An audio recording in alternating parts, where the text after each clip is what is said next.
Hi guys, and welcome to a very special video. Today we're going to be celebrating 1 year since Alan gave me the wild trees. Now it's been a hell of a year.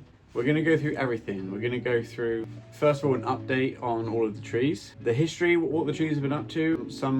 One has been to a show, several of the others have made it to club meetings, etc. One has been sold in a fundraising effort, and I'm going to tell you all about in a minute. We lost one and then we gained one, which you would have seen we'll talk about again. So I kind of wanted to make this video to acknowledge 1 year, an amazing year, with lots of progress and a lot to be proud of. I'm making this for everyone, but I'm especially making it for you, Alan. Bonsai tree. A bonsai tree. So for each of Alan's wild trees, we're going to give an update. The update includes what it's done throughout the year, progress, what I've done to it, what it looks like now, and after any work that needs to be done. So sit back, enjoy. This is going to be a collective video celebrating 1 year of the wild trees. I want to say, Alan, thank you for the opportunity. I hope this video brings a smile to your face. Every time I look at these trees, every time I work on them, every time I take them anywhere, all they do is bring joy. Let's get into it. First up is going to be, let's do the privet first. Let's cast our minds back to October of 2024. This is how the privet looked when it came to me. It was kind of straggly, longer growth that had formed some really nice branches, but the inside of the trunk there kind of filled up with organic material, needed to be removed. So this is after the first styling and full wiring around Christmas time last year. Decided to repot it sort of early spring. Couldn't really choose between those two pots, but I ended up going with that lovely shallow rectangular pot, which I really think actually did suit the stance of the trunk. So here it is, kind of leafing out, lovely small leaves to begin with. Really nice structure forming, and I was really impressed with this. Some mock-ups from John, Lucrin Designs, helping me out, showing me what I already kind of had in my head. Here it is at Plymouth Bonsai Society club meeting. Neil from Devon Bonsai Nursery giving us some pointers because I wanted to get this tree ready for its first show, which I did do. Again, John helping me out with some little design tweaks. This is it on display, RHS Rosemore, which was in the May time, and yeah, looking kind of sparse, but definitely a lovely tree.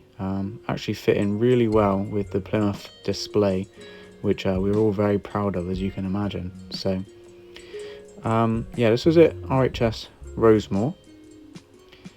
Then I decided to give it another little tidy up, because I didn't realise quite how quickly June was going to roll around. Little cutting, that's doing well. And here we are, Privet at another show, which is Bonsai by the Sea, which is just in the June time of 2025. And yeah, put on an excellent display. A little bit more dense growth by then, and looking really good. Saw a lot of people taking pictures of the privet, and I enjoyed that. It was nice. Captured some people's imagination. A stand on the right there by John, Lucrin Designs. Very nice. So then it kind of had a bit of a rest, but I had to pull it in, prune it slightly, because me and Theo here doing a tree sales table, a local event, wrapping the Plymouth Bonsai merch as well. So yeah, doesn't count as a show, but it came out again.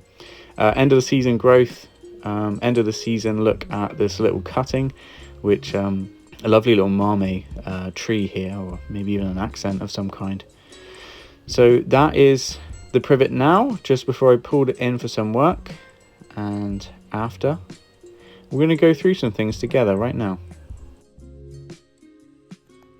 And here is the privet before we do any work. This sucker keeps popping out. He's just, yeah, it's crazy. Clean up some of this moss, clean up the deadwood again, retreat it, deadwood hardener, some diluted lime sulfur most likely as well. Go through, select out. I've been building some branches that I'll allow to elongate further still. Other than that, it has come on so far this year. Yeah, it's done really, really well. There we go, easy as that, all cleaned up. I think on these update videos, because we did so much together last year, I'm not gonna go through every single thing. I also just don't have as much time as I did last year either. But what we did, got my old trusty brush, and I basically cleaned everything off, just to stop any overwintering bugs, allow this thing to drain a little bit easier as well. It's just cleaner, especially over this winter period. It's just cleaner. There was a lot of, the moss is even starting to creep into the side of the trunk, and we don't want to repeat, of the problems that we had to begin with on the Privet with, rot, basically. So cleaned out, dried out, blow torched, and then wood hardener, plenty of wood hardener. This piece is starting to get quite wobbly. In the future, we will lose that piece. In the future, it will just be a complete hollow, looking almost like a clump style tree at that point. But I'm not afraid of that. It is what it is. Trees go through change, I've cleaned out a little bit, but not too much. And I've just placed some very loose wire on the shoots that I've allowed to completely grow free this season. So we have a new branch here filling in, new branch back here filling in, and one more here kind of filling in this pad area here.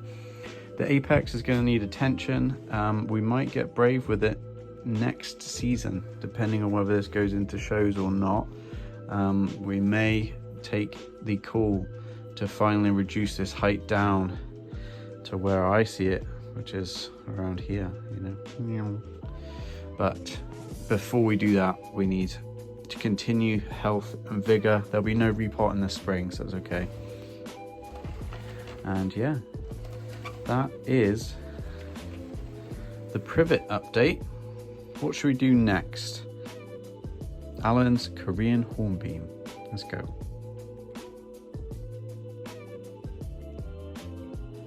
So this is how Alan's Korean hornbeam looked in September 25. Getting ready to be sold at the annual auction for Plymouth Bonsai Society. All proceeds that I made went straight to Motor Neuron Disease Association. And so here's the first 310 donation. I also topped up with another 30 that I made elsewhere as well. And a quick shout out to Devon Sea Sculptures, who bought this tree off me at the beginning of the year for £60. That went straight into the fund as well for motor neuron research. So in total, that was £340 raised for charity, and I'm very proud of that. I wanted to add in here a special thanks for a friend who'd like to stay anonymous. So let's just name him Dave. And this Dave kindly donated a lot of the seedling material that I actually sold for the fundraiser. So a massive shout out to Dave. Thank you so much. And a thank you to Callan of Rosian Bonsai, who donated this Privet, which also was sold in the fundraiser. Here we're going through some pictures of the Korean hornbeam when it first came, which again was back in October of 24. So here's the direction I first took the tree by taking that huge, leader that had elongated too far, taking that back. And there's a repotting into one of Alan's nice blue ceramics that he gifted me. First little prunes, that would have been sort of like June sort of time. And then here it is, ready to be sold. It was actually bought by a club member that I'm friendly with, so I kind of know where the tree is, which is nice. And its journey continues. Alan's Japanese white pine, which is the wild card tree, the one I never saw coming. I picked this up during the summer 25, gave it a hefty dose of fertilizer, which I really felt like it needed, and it soaked that all up, and you can see the difference in the foliage in this next picture, just coming up now. Boom. So that's after extension, a really good year's growth. So I'm starting to notice some movement on the tree. It's just gained a lot of vigor already, and it's waiting for a full wiring. So expect that video not too long actually. Hopefully the other side of Christmas, maybe January, February time, we'll see that thing all wired up. It's going to be a big transformation, that tree.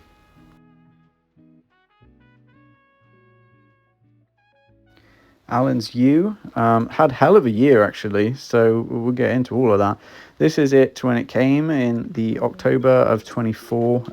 Sort of again elongated growth, especially in the apex area. So yeah, I knew this one was going to be a bit of a task, but this is one that turned out far greater than I ever could have imagined. So here is the front as it was before, but after styling I found this front, which I was a lot more happy with, and when we repot it, you'll see that that's the direction that we went with it.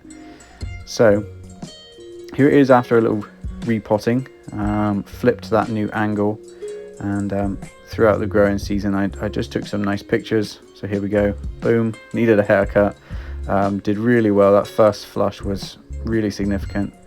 Hardened off, nice dark green color now, ready for a summer prune.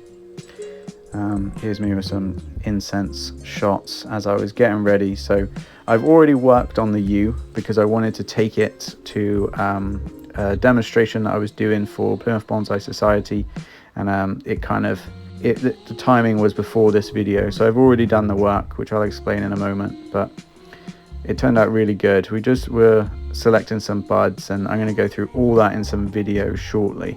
But there it is, all cleaned up, ready. Here's my ugly mug doing a demo on winter preparation, which came out really well. A lovely member of the club named Des did a drawing for me, which is in a Japanese style, and that came out just perfect. So look out in the future, because I am encouraging them to start a side hustle, if you will, doing portraits of people's trees. So when that comes to fruition, I will certainly be promoting that. And with that, let's do some work on the yew. Okay, so for Alan's yew, we kind of have to go like forwards back in time, because I really want to take this thing to Plymouth Bonsai Club's winter preparation meeting, which is in the beginning of November. So in order to show the progression, we're kind of going forward back in time. So this is it before I do a little bit of a cleanup. This tree's had a really good year, really good year. I did do a summer prune to stop the growth like this. That's an example of one shoot that I missed, and that's the kind of growth that it would have put on this year. Really, really healthy foliage. It had a lot of fertilizer this year. These buds are all really healthy, really happy. I did a session on deadwood cleaning midway through the year. I've just pulled this in, not touched it. This type of weed, I always forget the name of, is a real pain, but I think if you keep on top of it, it's manageable. So yes, this is Alan's yew before. The yew, the wild tree. Yeah, absolutely in love with this, and I really want to take it to the meeting. So I'm gonna work on this, and then I'll show you when I'm done. So here we are. I just wanted to say, I didn't anticipate some of the wire bite actually after less than a year. So I'm actually removing all of the wire. I was just going to remove the stuff that I found that had bitten in, but I'm actually seeing that a lot more wire bite has occurred than I anticipated. And something else that I'm doing as I'm going along, I thought was important to tell you, is that I have removed a few small branches, but on the ones I want to keep, let's find you a good example. This is a healthy shoot from this year. I flip it up, and I look at how many buds are on the bottom. Okay, and then I'm selecting the ones that I want to grow for next year. So this is another example. Look at that, that's all really, really healthy, dark green, happy growth. And actually, if you look, it forks lovely. So I probably would take that back instinctually, but this is the bottom and I want this to kind of continue to grow out and thicken a little bit. So what I could do is look on the back, and on these really super healthy parts, all these branches, underneath, you've got a cluster of buds at the top and then some just a little further down. And so I'll remove, hang on, like that. Remove that, and then also, see how I've got 3 buds? I don't really want that one. And then that gives me my branch for next year. So I'm going to continue doing that kind of work, removing all of this old wire, and yeah, I'll be back with you in a moment.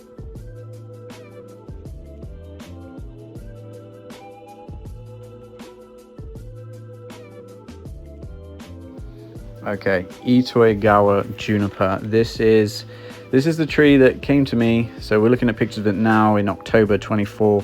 When this tree came here, I thought this is a real bonsai. Even my kids, you know, they looked at this tree and they thought, wow, Dad, you know, you've actually got a real bonsai tree here. Like, it's impressive to look at from any angle, the work and the time, the years that's gone into this this beautiful tree. And so I really just wanted to refine what was already there.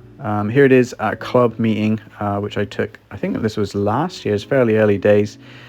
Sorry, I had to see my mug again, but here's me talking about the tree, getting some advice as well, actually, because, you know, it was daunting. It was daunting at first, but I sort of started to tear into it. I knew I wanted to wire it and style it, so I wired every single branch to the tips using every bit of wire that I had, and it gave me control over the entire image of the tree. It took a very long time, probably about 8 or 9 hours in total, and what happened was it allowed me to place branches exactly where I wanted them to go, which, you know, was a really nice way of getting to know the tree at the same time. You know, spreading out these bottom pad, that real powerful cascade. Some notes from John as well to kind of helping me out, showing me what I could see in my mind. But for the juniper, that was it. It kind of sat in the garden, grew, fertilized, been loving life, and has had a really good growing season. So with that, I think let's pull it in and have a little look and round off this 1 year, I think. Here is a look at Alan's Itoigawa Juniper at the end of the 2025 growing season on a rainy night in December. This tree has had a great growing season, lots of fertilizer, lots of sunlight. Really hot summer we had this year. Hot and dry. Yep, we made it through. The work that we did on this deadwood is all looking really good. The wire's holding lovely. Not too much wire bite, to be honest, so this will probably come off in the spring now. And yeah, it was a good old look at the Itoigawa. Lots of successful rooted cuttings come off this, propagated in the greenhouse. Yeah, so de-wire in the spring and another good solid growing season, I think. That's it. That's going to wrap up 1 year of wild trees. Before I go, there's one more thing I thought about earlier that I'd really like to say. This is more of a note to self, really, or I might put this at the end of the video, but as I'm working on some of these trees, I can't help but think, and I want to say to you, there's some people that I really owe a big thank you to. None of this would happen without my wife. She's my biggest supporter, and honestly, without her, none of this would happen. I have to say thank you to Alan. Because Alan believed in me, he trusted me with his trees.